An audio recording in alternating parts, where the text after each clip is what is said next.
the enjoyment of Indigenous peoples, local communities, women, gender, foreigners, everyone of their basic human rights. That is ambition. This is the Go Maluku podcast.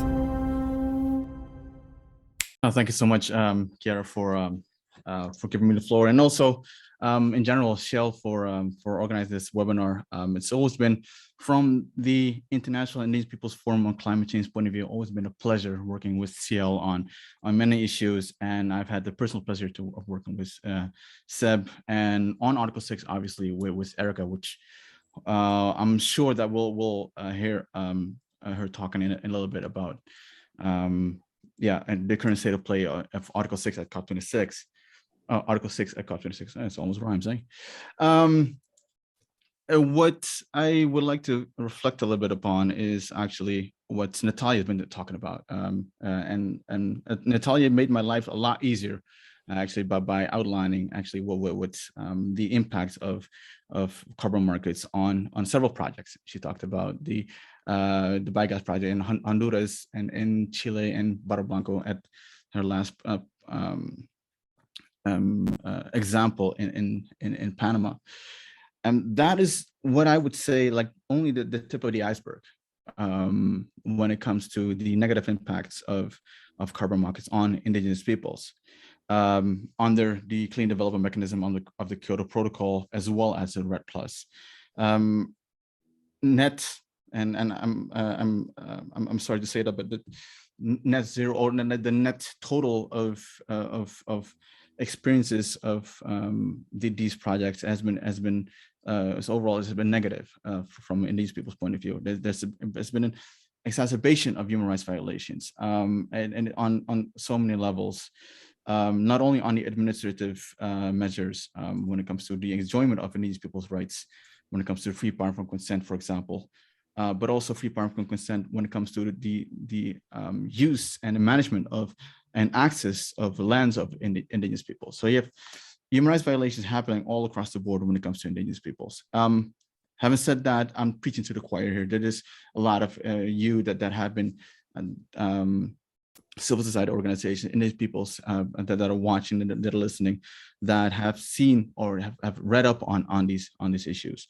What I would like to talk about, obviously, is not so much about go deeper into what Natalia said, because those are actually the impacts of carbon markets and outsides on Indigenous peoples. Focusing on COP26, it's COP25 obviously punted the Article 6 negotiation to this year, and which gives us another opportunity to ensure that the rights of Indigenous peoples and human rights are included in the text. And the irony of everything is that we are fighting for the inclusion of human rights and the rights of Indigenous peoples in Article 6, whereas all these countries that have been participating since or the Paris Agreement, that every time since COP21, we have to remind states of their human rights obligations that they have had prior to Paris Agreement. All of these states have ascended to at least one of the many human rights treaties that the United Nations has. 144 countries of parties of the UNFCCC have adopted, for example, the UN Declaration on the Rights of Indigenous Peoples. So if states actually observed human rights, we wouldn't have to articulate them time and time again. And that is something that it's so ironic about this whole conversation, is that within the context of our Article 6, is that it's when we talk about ambition, the enjoyment of Indigenous peoples, local communities, women, gender, foreigners, everyone of their basic human rights, that is ambition. That is the ambition that we show, that everyone should be focusing on. However, they have a different idea of ambition. And I think it is our role as civil society and Indigenous peoples to remind them of their prior existing human rights obligations that they have to respect. The thing is, and focusing on the rights of Indigenous peoples, and which is also in line with the participation and consultation of Indigenous peoples in climate action, as well as in the activities of the carbon markets, is that there have been references to Indigenous peoples. There have been references to the rights of Indigenous people. The Paris Agreement has 5 references to the rights of Indigenous peoples or knowledge. Recently, the Congress of Parties in Katowice has adopted the facilitated work group work plan, and during the establishment of the working group of the local communities and Indigenous peoples platform, it actually committed to observe and protect the rights of Indigenous peoples and the UN Declaration on the Rights of Indigenous Peoples,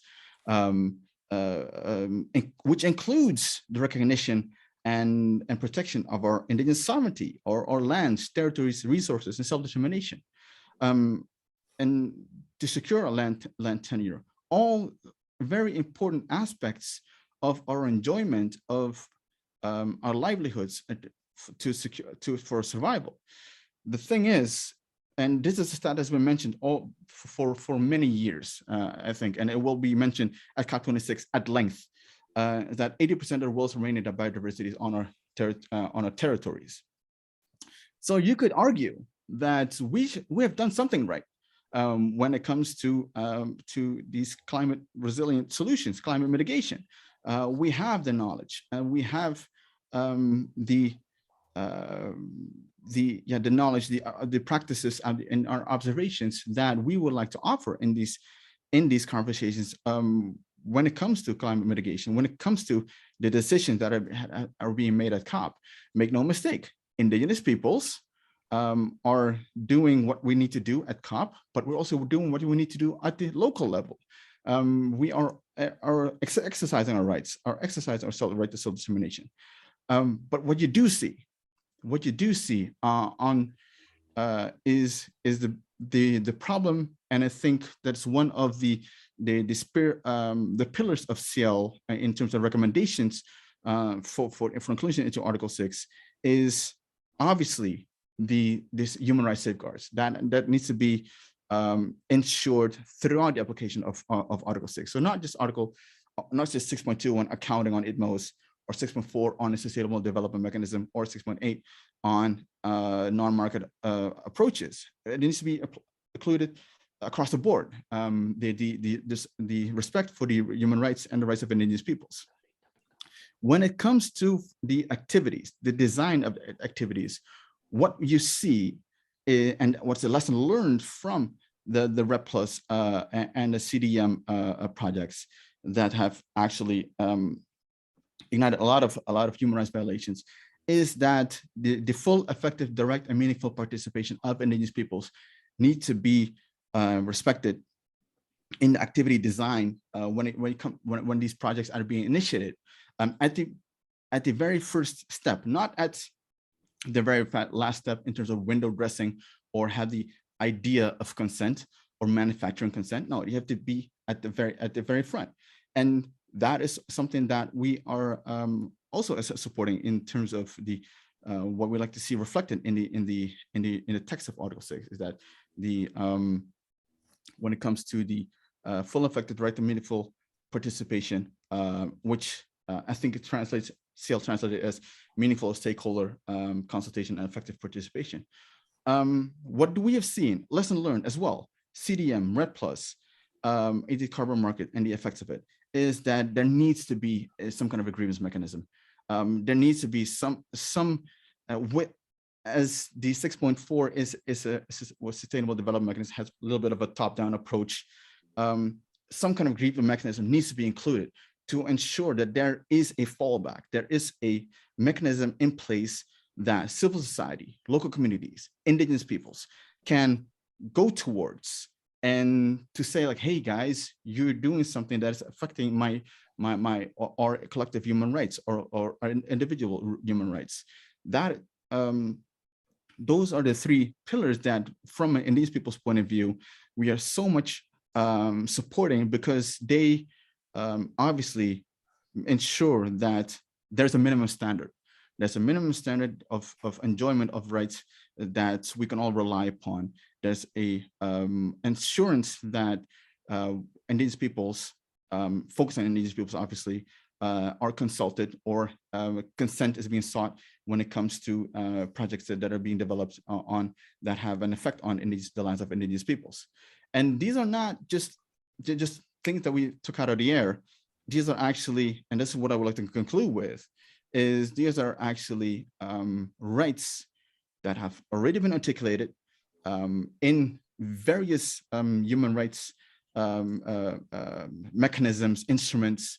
At the recent work conference on indigenous peoples outcome document actually ensure that indigenous peoples' rights are respected when it comes to climate change and mitigation, that the knowledge and strategies of indigenous peoples are respected when it comes to climate change approaches, international approaches, by the way, and major development projects, and free, prior, informed consent, which has an effect on what we're talking about Article 6. So that is what I would like to share with I could obviously talk at length about this, but I would like to share in the 10 minutes that I have in this amazing webinar.